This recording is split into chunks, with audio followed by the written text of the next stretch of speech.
You have this key, and you've divided it into 4 aspects. What are the 4, and what was the thought behind why you chose these aspects? The 4 pieces of the key are story, gifts, action, and community. They exist in that order because you cannot move from one to the other without first mastering your story. You can't move and really understand your gifts until you know who you are and that you're worthy and that you are created for a unique purpose. And when you understand and believe that, you will then be able to move forward into your gifts and look at your gifts in a different way. And when you're able to use your gifts and realize that you have a core gift and you can express it in a multitude of different ways, then that frees you up to take action in a way that you've never done before.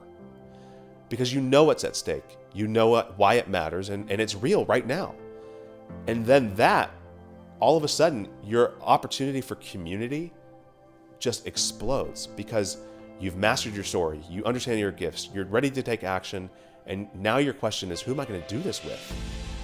One of the things that I noticed in the book is that even though you've got very distinct and disparate characters, I identified with each of them. Was that part of like the jujitsu trick behind the scene? Was that there's a little piece of us in all of them? Or there is a little piece of each of us in that ambitious entrepreneur, in the humble janitor, in the orphan violinist, in the Cuban refugee, and of course in the individual who feels alone while they're seeking the right community. We can relate and find ourselves in each of these characters because there is a piece of all of us in each of them. You have created a community of characters in this book that are each in their own right extraordinarily insightful, extraordinarily flawed, and yet they're all an example of a genuine hero. And when I was reading about Chaz's story, it hit me. It hit me right in the heart. So what was the thought behind this character? We are naturally wired to want to do things in this world using the skills and abilities that we have. And we have lost sight of what the true meaning of our gifts are. Our gifts have been chained to the pursuit of status and achievement. And when we can free our gifts, when we can separate our actual gift from an outcome, we free it to create incredible things. And so with Chaz, her whole pursuit, her whole motivation was to become this prodigy violin player. And on the same day, she loses both her family and her prized violin.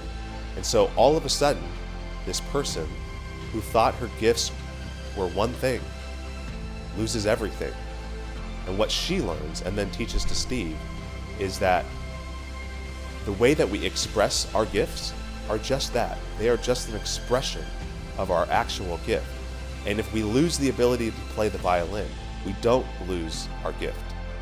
So you use this brilliant analogy of the iceberg in the book. Tell us a little bit about what that means when we're making a decision or we need to take action. You give us 3 incredibly provocative questions.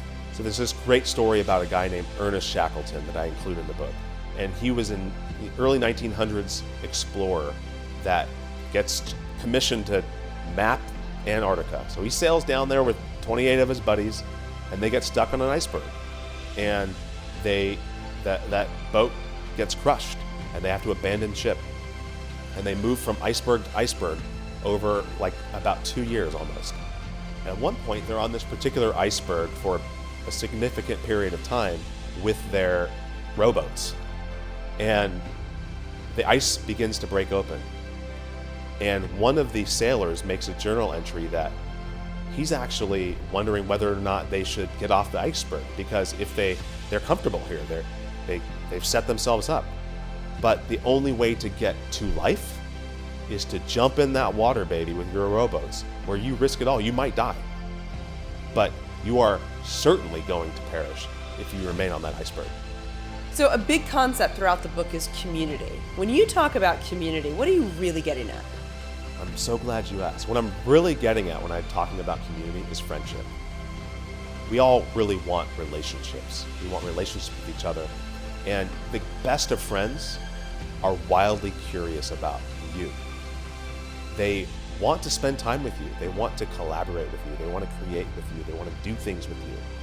And because they know you so well, because they've spent the time being curious and they've spent time working with you and having fun with you or experiencing hard things with you, they know you. And so when they see you getting off track and not being who you are, they have the ability to correct you.